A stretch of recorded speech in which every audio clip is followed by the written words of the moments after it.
우리는 지난주 유대에서 내려온 거짓 사도라고 하는 사람들이 이방 교회인 고린도 교회 성도들을 얼마나 거짓되게 선동하였던지 그들은 감히 입을 댈 수 없는 부분까지도 입을 대면서 하나님의 기름 부은 대사도이신 바울을 비난하기에 서슴없었습니다. 바울이 값없이 한 푼의 요 사례도 받지 아니하고 그가 열심히 복음을 전했음에도 불구하고 그것도 비난하고 진짜 사도였다면 왜 사례를 달라 하지 아니하였을까라고 참으로 어처구니 없는 이유로 바울에게 흠집을 내었고, 또 어린 고린도 교회에 부담을 주지 않기 위해서 여러 교회와 또 북부 지방인 마게도냐 지방, 특히 빌립보 교회로부터 공급된 것을 받은 사례를 들어서 우리 교회에서는 받지 않았으나 다른 곳에서는 다 돈을 우리 교회 이름을 빙자하여 챙겼다라면서 정말 인간으로서는 입에 담을 수 없는 비난을 일삼게 한 그런 거짓 사도들에 대하여 바울 서신에서는 한 서너 군데밖에 나오지 아니하는 신랄한 저주를 담은 책망을 바울 사도가 하였다. 이것이 오늘 우리가 성경에서 말하는 교회가 교회되는 길이다. 무조건 친절, 무조건 사랑, 무조건 하나, 무조건 감싸는 것만이 능사가 아니라고 말씀을 드린 바가 있습니다. 오늘 말씀은 바울 사도가 거짓 사도들이 어떻게 해서 고린도 교회를 유린했느냐 하면 말씀드렸던 것처럼 거짓 자랑으로 자랑을 하면서 그야말로 자기를 화려하고 빛난 포장지로 포장을 하니 사람들이 저분이 스타인 줄 아는 거예요. 유명한 분, 유대에서 내려오신 분, 정말 바울 사도와는 비교가 되지 않는 번쩍번쩍한 저분이 진짜 사도구나, 그렇게 믿어질 정도로 얼마나 입에 거품을 물면서 자기 자랑을 해댔는지 모릅니다. 그런데 그 자랑의 기저 뿌리에 들어가면 그 사람들이 흘린 피와 땀이 아니라 전부 다가 바울이 한 거, 바울이 닦아놓은 거, 바울이 수고한 거, 바울의 한계, 그걸 훔쳐와 가지고 내가 했다, 바울보다 내가 훨씬 뛰어나다고 거짓 자랑과 선동에 고린도 교회에 많은 사람들이 넘어가서 감히 영적인 아버지를 비난하는 엄청난 대척점의 죄인의 자리에 서게 됐단 말입니다. 그 자랑에 넘어갔다는 거죠. 그래서 바울은 오늘 이렇게 말합니다. 나로 조금 자랑하게 해라. 나를 내가 자랑하더라도 아이고 좀 7푼이 8푼이 좀 모자라서 자랑하겠거니 그렇게 좀 생각해 달라. 내가 지금부터 내 자랑을 늘어놓을 텐데 이것은 주를 따라 하는 말이 아니다. 정말 주를 따라 한다면 내가 이 자랑할 수 없다. 내가 지금까지 고전 1장 31절을 비롯하여 에베소서 1장이나 혹은 베드로전서 2장에서나 무슨 일을 하든지 간에 오직 주 예수 그리스도 이름으로 자랑하고 오직 주 예수 그리스도만 영광을 받으시게 하라. 이렇게 내가 가르쳐 왔는데 이제 와서 내가 내 자랑을 하면 이게 뭐가 되겠느냐. 그러므로 내가 지금부터 내 자랑을 내 자랑을 전개해 나갈 텐데 이거 너희들 알아야 된다. 어쩔 수 없이 하는 거야. 왜? 너희가 그렇게 날 만든 거야, 이 사람들아. 너희가 그런 거짓 자랑에 헷가닥하고 넘어가서 이게 구원의 복음이 완전히 무너져 너희를 지옥 자식이 될 엄청난 천길랑 떨어지에 서게 되었으니 이것을 내가 내 한 몸 총탄을 맞더라도 내 한 몸 지자랑하는 나쁜 사도라고 욕을 먹더라도 내가 내 몸을 던져서 너희가 지옥 가는 길을 막을 수밖에 없다. 지금부터 하는 것은 주를 따라 하는 것이 아니다. 이제부터 내가 자랑하는 것은 거짓 사도들이 육체를 따라 자랑한 거 아니냐. 나도 육체를 따라 자랑한다. 그러므로 지금 신앙의 영역은 빼고 영적인 영역은 빼고 저들의 육체 자랑으로 너희를 현혹하였으니 나도 내게 있는 육체 자랑만 서로 한번 견주어 볼 테니까 누가 진짜 자랑할 만한가. 지금까지 내가 자랑할 것이 없어서 자랑을 안 한 것이냐, 저들이 참 자랑을 한 것이냐, 내가 자랑할 것이 없었느냐, 아니면 내가 진짜 참 자랑을 할 만하냐, 저들이 지금까지 한 자랑은 전부 다 거짓부렁이냐. 좀 자랑의 참과 거짓도 알아야 된다. 피를 토하는 심정으로 내가 오늘은 주를 따라 하는 말이 아니다. 주를 따라 하는 말이 아니란 말은 이 자랑하는 행위는 주를 따라 하는 것은 아니지만 주를 자랑하는 행위를 할 수밖에 없는 것은 주를 따라 하는 거예요. 그래서 오늘 제목을 주를 따라, 육체를 따라. 설교 끝났어요. 이 내용이에요. 쉽죠. 저는 오늘 이 제목을 통하여 5가지로 말씀을 드립니다. 설교 끝났죠 해서 금방 마칠 줄 알았는데 2가지도 아니고 5가지라. 한번 달려봅시다.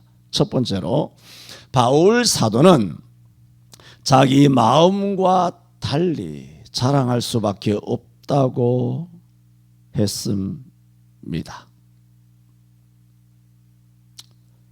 바울은 거짓 사도들이 보세요. 20절에 19절에 너희는 지혜로운 자로서, 참 이것도 참 지혜로웠다면 이런 거짓에 넘어갔겠습니까? 그런데도 불구하고 바울은 넓은 마음으로 너희는 지혜로웠는데 속이는 놈이 나빴다. 이래서 저들을 너무 마음에 상처를 주지 않으려고 노력하며, 또 거기에는 뭐가 담겨 있나요? 애정이 듬뿍 담겨 있는 것을 봅니다. 너희는 지혜로운 자로서 어떻게 어리석은 자에게 그렇게 쉽게 넘어갔느냐.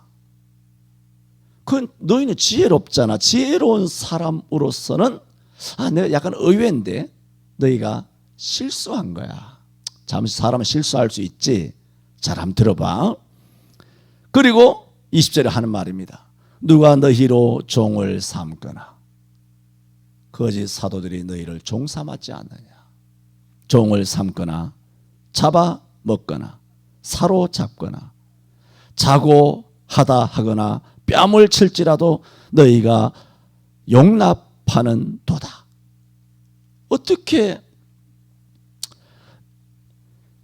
거짓 사도들은 이렇게 고린도 교회 위에 군림하면서 심지어 육신의 부모에게 보내는 존경보다 더한 존경을 유대에서 내려오는 랍비에게 해야 한다.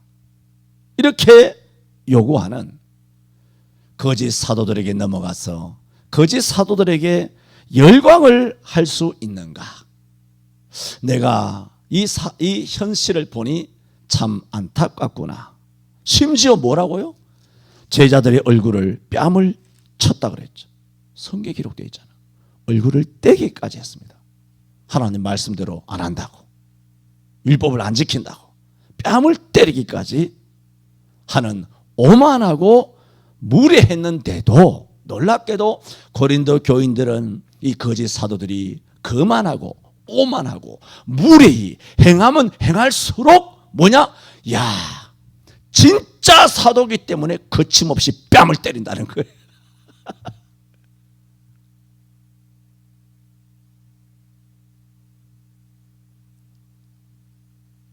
이단들의 특징이죠.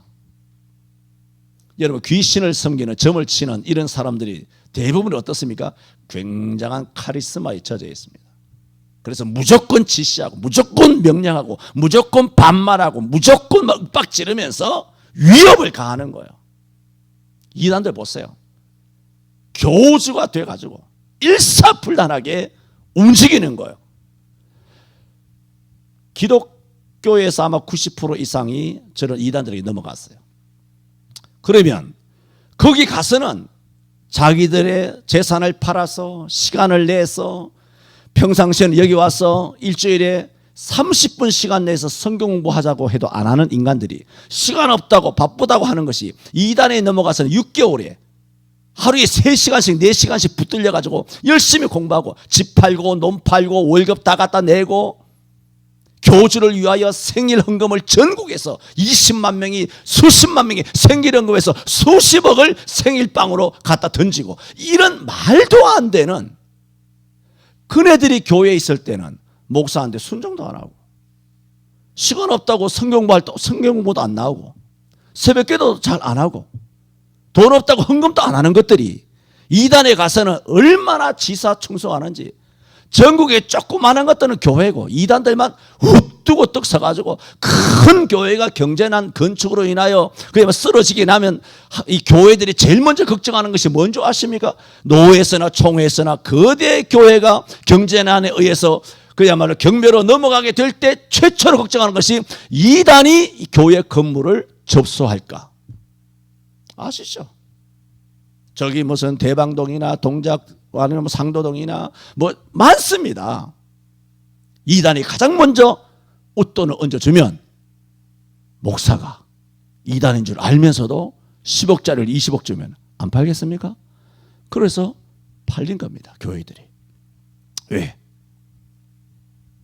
교회의 위치를 차지하면 좋거든요. 영적인 고지를 차지하는 거죠. 그런 어마한 돈들이 어디서 나왔을까요? 교회 와서는 11조 하라 그러면 목사가 11조 하라 한다고, 성경에 11조 하라고 하는 말이 어디 있느냐, 왜 돈 내려 하느냐, 구약에서는 하라고 했지만 신약에는 이런 말이 없다라고 하면서 이런 무식한, 또 욕하고 싶은데 이런 무식하고 배우지 못한 이런 돌덩어리 같은 기독교인들이 교회마다 가득 차 있어요. 그래놓고는 이단에 가서는 11조 꼬박, 11조만 하나요? 건축 헌금이고 무슨 온갖 헌금이고 집 팔고 논 팔고 온갖 그 적금 다 깨가지고 다 하는 이런 병신 같은 놈들이 어디 있습니까? 오늘 말씀이 그거예요. 바울은 얼마나 친절했습니까? 그 교회가 부담이 될까 한 푼도 달라 안 그랬습니다. 물고 빨고 잡으면 깨질까 불면 날아갈까 고이고이 그들을 위하여 친절하게 그야말로 유모와 같이 그들을 안아서 젖을 먹으면서 이렇게 먹이고 키워왔건만 친절하니까 친절이 계속되면 그것이 자기 권리인 줄 아는 것처럼 한번 받아봅시다. 당연한 일은 이 땅에 아무것도 없다. 마누라가 내게 밥 차려주는 것 당연한 게 아니에요. 남편이 나가서 땀 흘려서 돈을 벌어오는 것, 이 땅에 당연한 것은 아무것도 없어요. 누군가가 수고한 거예요. 누군가가 수고한 거예요. 주일날 국수하면 뭐 삼켰느니 덜 삼켰느니, 뭐 밥을 하면 뭐 오늘은 풀밖에 없어서 뭐 애들 입맛에 맞느니 안 맞느니, 네가 나와서 하든가. 주먹이 나가려고 그래. 내가 야, 네가 나와서 해라. 주일날마다 밥 나오는 것이 당연한 줄 알아. 딴 교회 가봐. 국수도 2,000원, 3,000원 받고 팔아. 우리 공짜로 주잖아. 대한민국에 제일 맛있는 밥 일식 5,000, 6,000 해가지고 한정식으로 먹잖아. 당연한 게 없어요. 누군가가 1년, 12달, 10년, 20년 주일 예비일인 토요일에 나와서 한 번도 쉬지도 놀지도 가족 간의 여유도 갖지 못한 채로 자기의 사생활을 다 차압해서 주 예수 그리스도 앞에 헌신함으로 생겨나는 일용할 양식이에요. 당연한 게 어디 있어요. 그래서 이걸 보면 말이죠. 이단을 통해서 우리가 무슨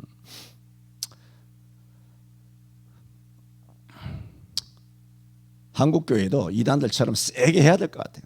두들겨 패고 뺨도 때리고 말이죠.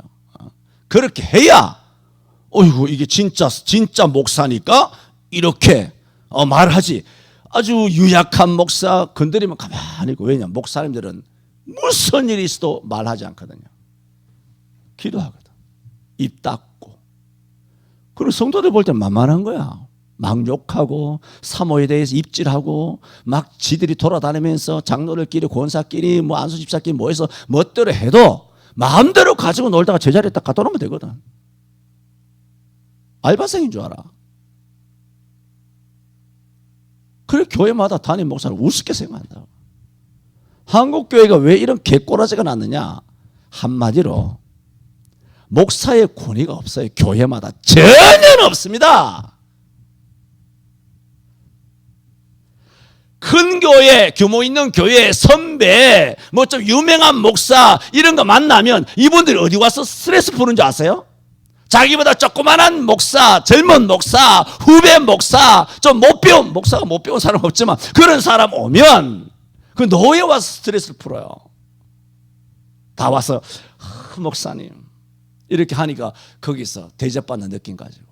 근데 이런 노예에서 선후배, 목사는 선후배잖아. 뭐 이게 뭐 세상 계급은 아니지만 그렇게 하다가 자기네 교회 문턱만 들어가 보세요. 진짜 겸손해서가 아니라 문턱부터 깁니다. 담임 목사. 아이고 집사님, 아이고. 근데 목사들끼리 만날 때는 그렇게 안 합니다. 그렇게 겸손하지 않습니다. 거꾸로 말하면 교회마다 성도들이 자기네 담임 목사한테 속는 거예요. 자기들한테만 그렇게 하는 거예요. 나와서는 그렇게 안 합니다. 나는 여러분한테는 세게 하고 나가서는 부드럽게 합니다.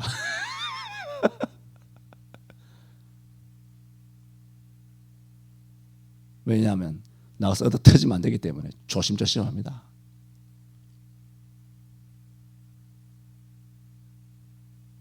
목사님들이 권위가 없어요. 그렇게 만든 거예요, 성도들이. 왜? 조금만 마음에 안 들면 1984년 이후에 목사 다 내쫓았거든요. 그걸 모릅니까? 그때 다 보고 자란 전도사들이 다 목사 다 됐는데 나이가 50이 되고 60이 되고. 어? 그걸 뻔히 뜨고 보고 담임 목사가 쫓겨나가고 당회장이 쫓겨나가고 400명, 500명, 1000명, 2000명 교회 담임 목사가 쫓겨나가고 여러분 교계 바닥이 손바닥만큼 얼마나 좁은지 아십니까? 흔합니다. 전국 교계에 대해서 소문이.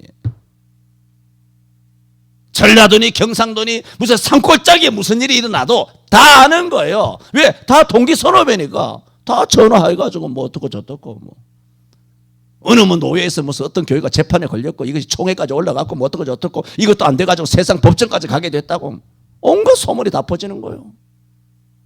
그거는 가만히 앉아서 산만리를 내다보는 거죠. 그거를 20대 때 신대원을 다니면서 다 20대 때 1980년대 70년대 아니면 뭐 그 뒤에 후배들 90년대 이렇게 다 보고 자란 거 아니에요. 그런 이제 학습 효과를 통하여 쫓겨나면 안 되겠구나. 그래서 말씀을 가리죠. 왜? 성도들 듣기 좋은 말만 하죠. 그게 독약이죠. 그래서 오늘 이 사단이 난 거 아닙니까? 교회 나오지 말라니까 안 나오고. 이거는 목사님들만의 책임 아닙니다. 공범입니다. 공범. 실제 가해자는 누구냐? 성도입니다. 목사를 그렇게 만든 거예요. 그래 만들었습니다. 쫓겨나니까. 쫓겨나면 어떻게 하겠어요? 애들이 조롱조롱 있는데. 어떻게 하겠어요? 그래서 바울처럼 유순한 게 아니라 환경상, 처지상 목사님들이 자기가 담임하는 교회에서는 웃고 유순하고 겸손한 모습으로 바울이 말한 억지 겸손으로 억지 모양을 내서 그렇게 살아가게 됩니다. 그 스트레스를 누구한테 다 푼다고? 노회 오면 다 풉니다. 총회 가서 다 풉니다. 그래서 목사님들끼리 정치한다고 대판 싸우고 그렇게 난리 법석을 피우니까 대한민국 우리 교단 총회가 박살이 나고 노예마다 박살이 나고 노예마다 쪼개지고 싸움질하고 그리고 스트레스를 다 푸는 거예요. 누구 책임이라고? 성도들이 그렇게 만든 거예요.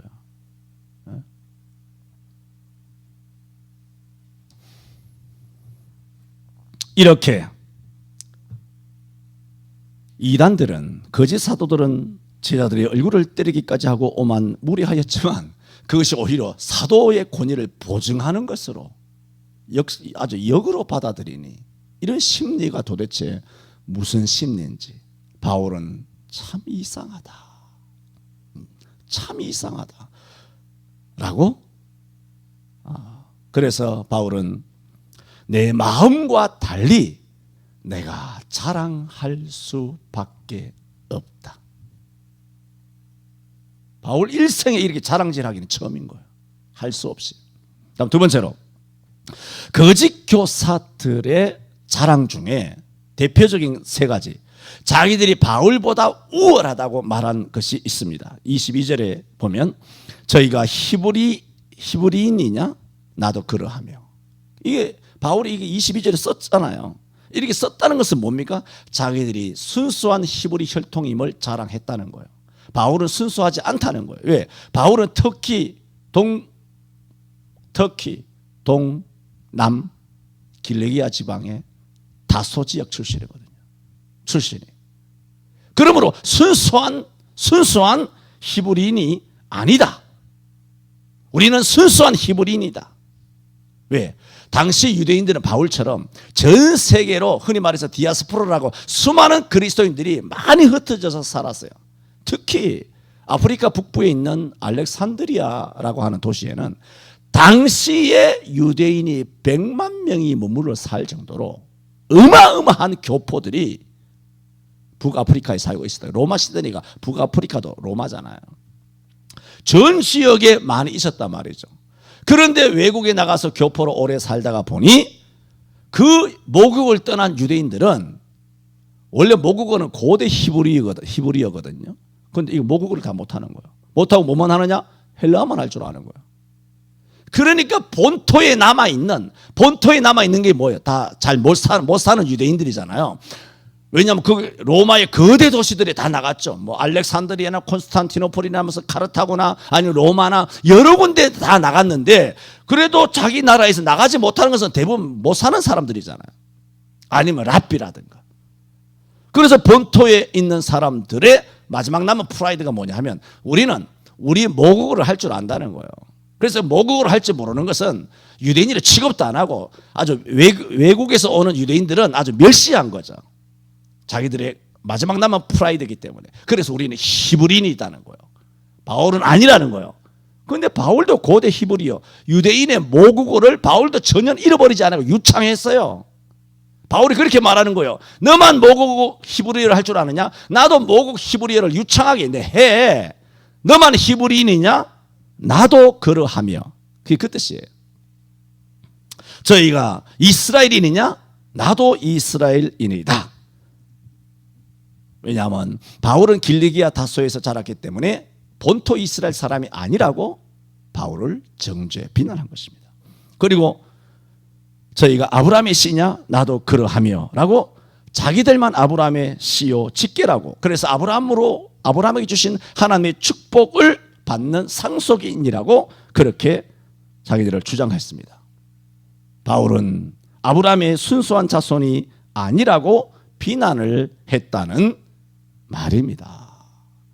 그런데 이런 거짓 선생들이 바울을 비난할 때 고린도 교회에서만 이런 비난을 한 것이 아니고 갈라디아 혹은 빌립보 혹은 골로새, 아시아의 여러 교회에도 또 다른 거짓 사도들이 바울을 비난할 때는 비난할 내용이 비슷비슷하잖아요. 바울에 대해서. 그렇잖아요. 그래서 빌립보에서도 또 다른 거짓 사도들이 와서 자기들의 육체를 자랑했어요. 여기서도 육체를 자랑했죠. 그때 바울 사도가 빌립보 3장 5절에 또 그들이 육체 자랑하는 것 때문에 빌립보 교회가 흔들릴까 봐 바울도 자기의 육체를 빌립보에서도 자랑한 적이 있습니다.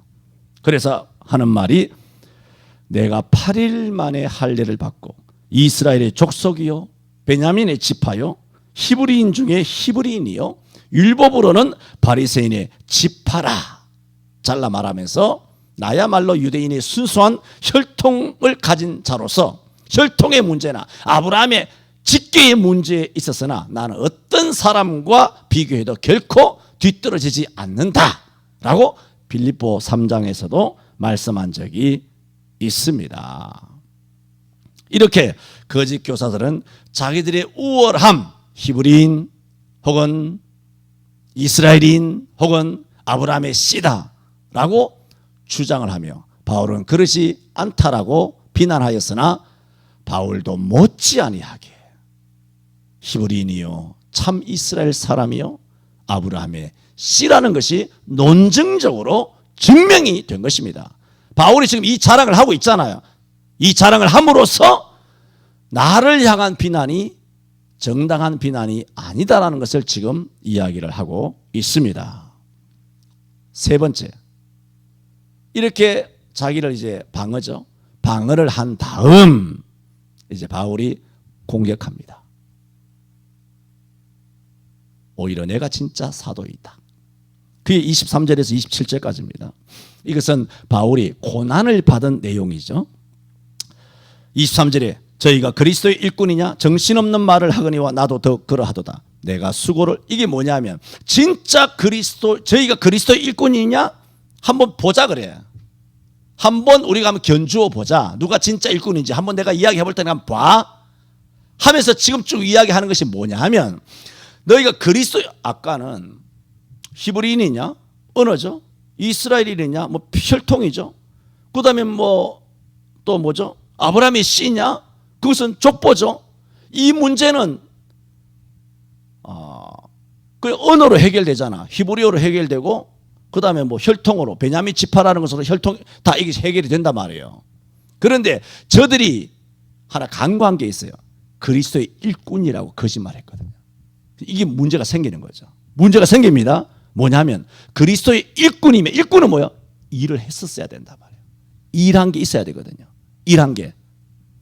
그런데 그들은 손가락 하나 까딱 하지 아니하고, 여러분 거짓 사도들의 특징이 뭐예요? 입으로만 다 한다는 거죠. 남의 수고, 남의 피땀을 훔쳐서 입으로만 남을 선전선동하여 사람의 마음을 훔치는 거죠. 압살롬처럼 다 빼앗는 것이죠. 이제는 걸린 거예요. 딱 걸린 겁니다. 너희가 그리스도 일꾼이라고? 한번 이야기해보자.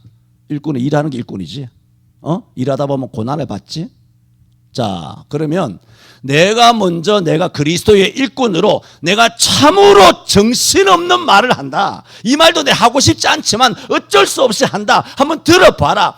거짓 사도에게 넘어가서는 안 되겠기 때문에 내가 참 사도고 내가 참 사도인 것을 변증하는 이유는 나를 위해서 변증하는 것이 아니라 내가 너희에게 증거한 복음이 무너져서 안 되기 때문에 복음을 위하여 변증하기 위하여, 나를 변증하기 위하여 내가 그리스도의 참된 일꾼이라는 사실을 지금부터 말하니, 내가 정신없는 자처럼 말을 하니 너희가 좀 이해를 해달라라고 말을 하면서 자기가 무슨 일을 해왔는지, 일을 하면서 어떤 고통을 겪었는지를 먼저 쭉 이야기를 합니다. 이야기를 다 하는 이유는 뭡니까? 내가 그리스도의 일꾼으로서 이런 고난과 십자가를 지고 일을 하였으니, 자 이제는 너희가 이야기해봐. 너는 그리스도를 위하여 무슨 일을 했는데, 그리스도를 위하여 무슨 고난을 받았는데 한번 내놔봐. 그 얘기예요. 여기서 완전히 판가름 나는 거예요. 혈통으로 판가름 나는 게 아니에요. 이 언어, 히브리 언어로 판가름 나는 게 아니에요. 아브라함의 씨다라고 입술로 주둥아리로 그렇게 말한다고 되는 게 아니에요. 교회는, 하나님의 나라는 입으로 하는 게 아니에요. 당신이 당신의 교회에서 얼마나 피와 땀과 헌신과 헌금을 했느냐 내놔봐라. 주둥아리로 하지 말고 그걸 말씀하고 있는 거예요. 그래서 23절 다시 봅시다. 저희가 그리스도의 일꾼이냐 정신없는 말을 하거니와 나는 더욱 그러하다는 거예요. 내가 수고를 넘치도록 하고 옥에 갇히기도 더 많이 하고 매도 수없이 맞고 여러 번 죽을 뻔하였으니 유대인들에게 40여 하나 감한매를 5번 맞았으며 하면서 27절까지 그리스도를 위하여 일한 것, 그 일하다가 어마어마한 사경을 헤매고 매를 맞은, 수고하고 먹지 못하고 그야 뭐 헐벗고 자지 못하고 굶주린 거, 그런 것들을 쭉 설명합니다. 설명했죠? 27절까지. 그런데 이게 이 장면에 놀라운 것이 있어요. 뭐냐 하면 여러분이 고린도 후서는 어디서, 고린도 전서는 에베소에서 썼다 그랬잖아요. 에베소에 쓰다가 이제 디도를 만나기 위해서 이제 드로아에서 기다리다가 안 오니까 건너가서 빌립보 마게도냐에 가서 올라오는 디도를 만났다 그랬잖아요. 그리고 바울 사도가 에베소에서 고린도전서를 써서 보내고 그 다음에 고린도 전서를 받은 고린도 교인들이 반응이 어떤지 그것이 궁금하여 디도를 보냈는데 늦게 오기 때문에 터키에 앉아있지를 못하고 거기서 에게를 건너가서 그가 마게도냐의 빌립보까지 가서 거기서 디도를 만난 거예요. 그 디도를 만난 다음에 고린도 교회의 전황을 듣고 두 번째 쓴 서신이 오늘 이 고린도 후서 두 번째 서신이란 말이에요. 그리고 고린도 후서는 어디서 썼다? 빌립보에서 썼어요. 에베소에 있다가 에베소는 뭐냐? 사도행전 19장에 보면 에베소에 머물다가 3차 전도 여행 중에 에베소에 머물다가 많은 환난을 겪게 돼요. 그 다음에 이제 마게도냐 지역인 빌립보로 건너가게 됩니다. 건너가서 자기가 고난받은 것을 쭉 쓴 거 아니에요. 그러므로 지금 무슨 말씀을 드리냐 하면 지금 여기 바울이 고난받았다고 쓴 내용은 뭡니까?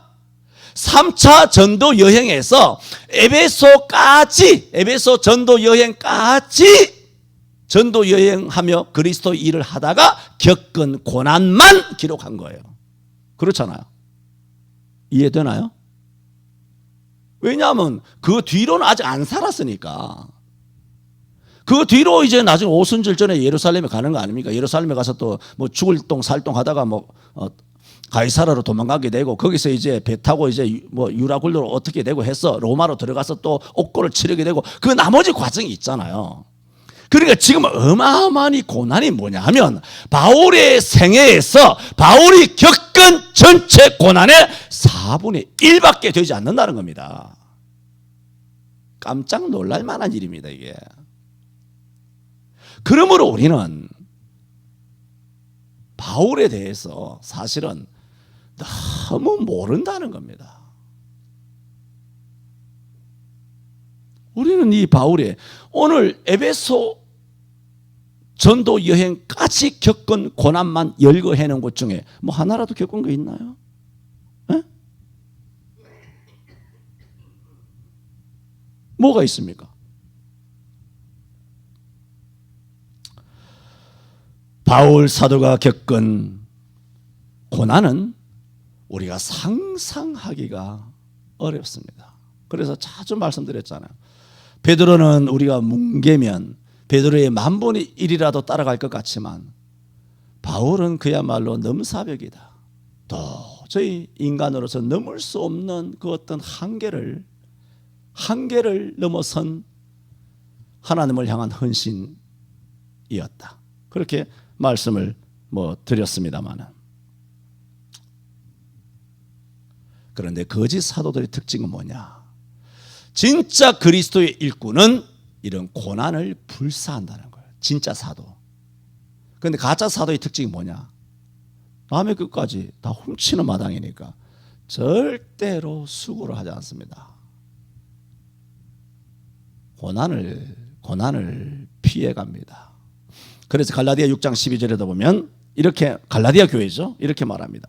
무릇 육체의 모양을 내려 하는 자들이 억지로 너희로 할례를 받게 함은 저희가 그리스도의 십자가를 인하여 핍박을 면하려고 함이라 그랬어요. 전에도 말씀드렸죠. 왜 전 세계를 돌아다닐 때 바울이 핍박을 받았습니까? 할례로 구원받지 못한다고 했기 때문이에요. 저는 말씀드렸잖아요. 그런데 그런 핍박받는 장면을 보니까 거짓 사도들은 맞기도 싫고, 그러나 그리스도의 사도로서 대접은 받고 싶고, 추앙도 받고 싶고, 존경도 한 몸에 받고 싶고, 인기와 영합하고 싶고, 사도로 인정도 받고 싶고, 영광은 따먹고, 고난은 피해가고 싶고 하니까 할례로 구원받는다고 말하면 안 되는데 가는 교회마다 성도들을 할례를 시키는 거예요. 왜?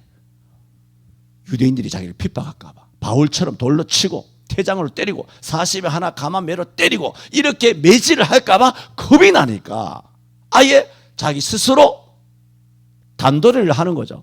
왜? 우리 교회 할례 다 했어. 내가 다 시켰어. 물어봐. 왜 내게 할례 가지고 날 핍박하는 거야? 나는 그리스도도 전하지만 할례도 전해. 꼭 누이 좋고 매부 좋은 거지. 딴 데 가서 알아봐. 핍박을 면하려 함이라. 무슨 교회? 갈라디아 교회.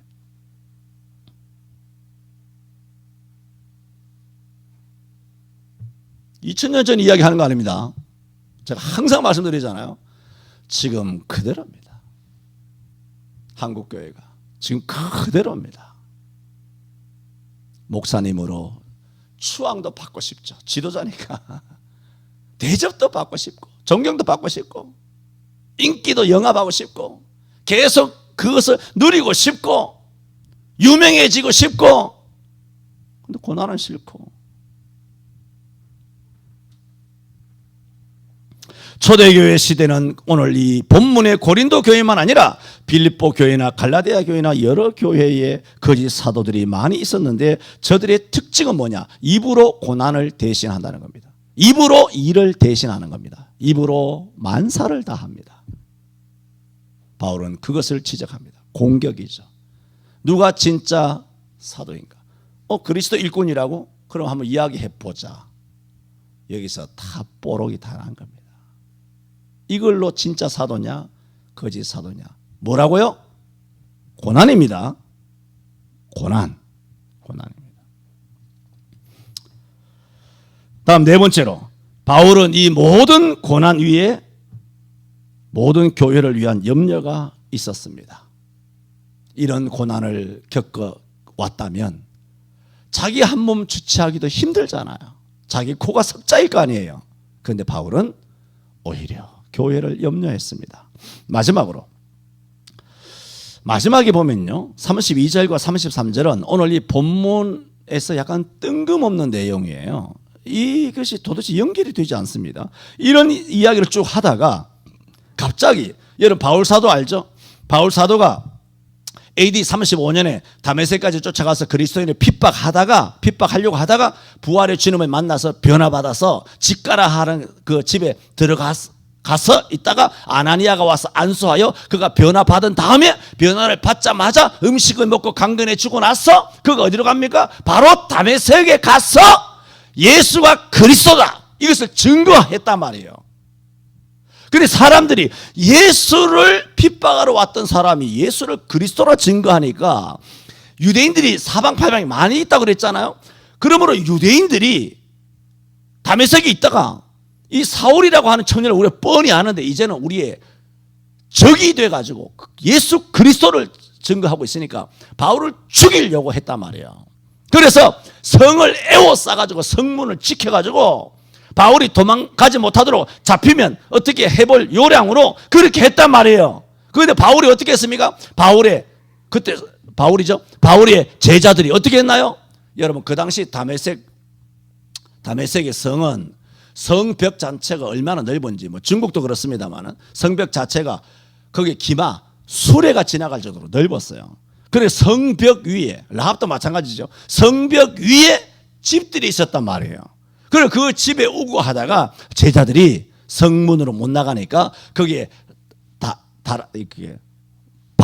바구니에다가 줄을 달아가지고 바울을 피신시켜서 다메섹에서 고난을 당하지 아니하고 도망 나온 이야기를 하고 있어요. 지금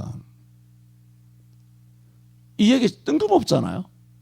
이게 뭔 얘기인가 하면 바울이 내가 이렇게 엄청난 고난을 겪으면서 살아왔다. 나야말로 참 그리스도의 일꾼이다. 뿐만 아니라 내가 겪은 고난으로 내 한 몸 주체하기도 힘든데 그러나 내게 더한 고난이 있었으니 모든 교회를 성도들을 향한 염려라. 영적인 고민, 정신적인 심리적인 고통도 얼마나 컸는지 모른단다. 이것이 양을 생각하는 사꾼이 아닌 진짜 목자의 자세를 이야기하는 거예요. 그러면서 말미에 자신의 부끄러운 이야기를 하고 있는 거예요. 이게 부끄러운 건 아니에요, 사실은. 왜냐하면 그때 예수를 처음 믿었을 때잖아요. 예수를 처음 믿었을 때예요. 사도라고 인정받기도 전이었어요. 어떤 면에서는 사도가 아직 아니에요.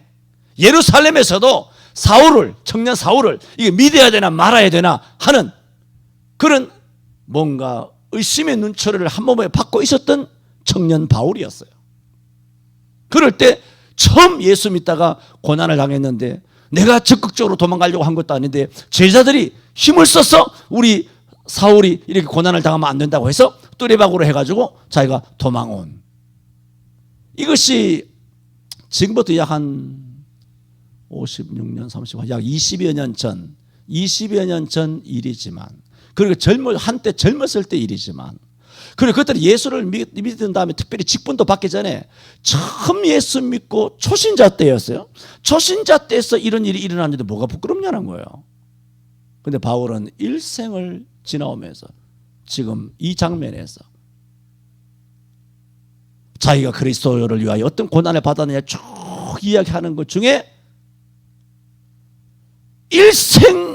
일생의 어떤 고통으로, 부끄러움으로, 죄스러움으로 남아있는 이 다메섹에서 도망간 사건을 이야기하는 거예요.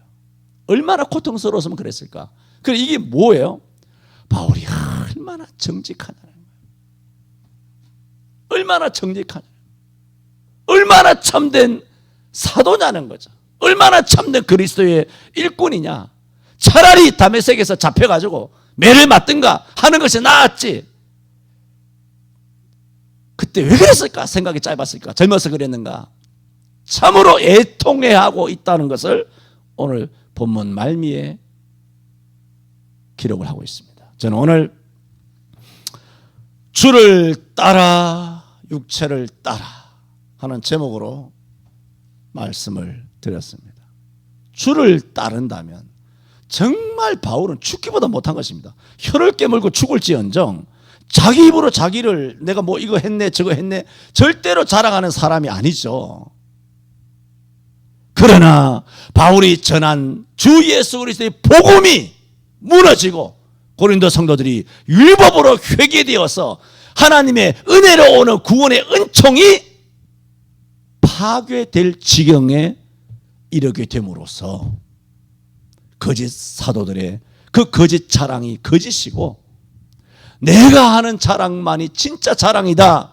누가 참 사도겠느냐 거짓 사도겠느냐 한번 봐라. 이게 보고 너희가 정신을 차리고 그리스도께로 돌아와라 하며 피를 토하듯이 내가 저들은 육체를 따라서 자랑했는데 나도 육체를 따라 자랑하나 이것은 나의 본심이 아니라 내가 정신없는 말을 하고 있다라고 하면서 자기가 겪은 고난을 쭉 이야기하는데 우리는 이 장면에서 정말 숭고해지지 않을 수가 없습니다. 숭고해진다는 것은 좀 고급스러운 표현이죠.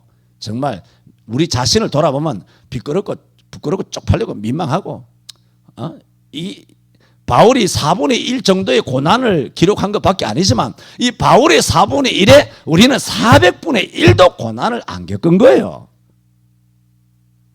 그러면서 교회마다 다 지잘났다고 진짜 의상실이네. 정구죽천이네. 정구죽천은 알죠? 가소롭다는 뜻이에요.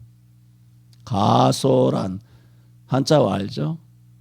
대나무 죽자에 입구자에 하늘 천자에 그렇게 정구죽천이라는 얘기죠. 고들정자에 그런 얘기죠. 가소롭다 한자. 그러니까 교회마다 내가 충신있네, 내가 아주 헌신함네 하면서 자기 스스로 그런 말을 하는 것은 저를 포함해서 회개해야 되죠. 정말 회개해야 될 부분입니다. 기도합니다.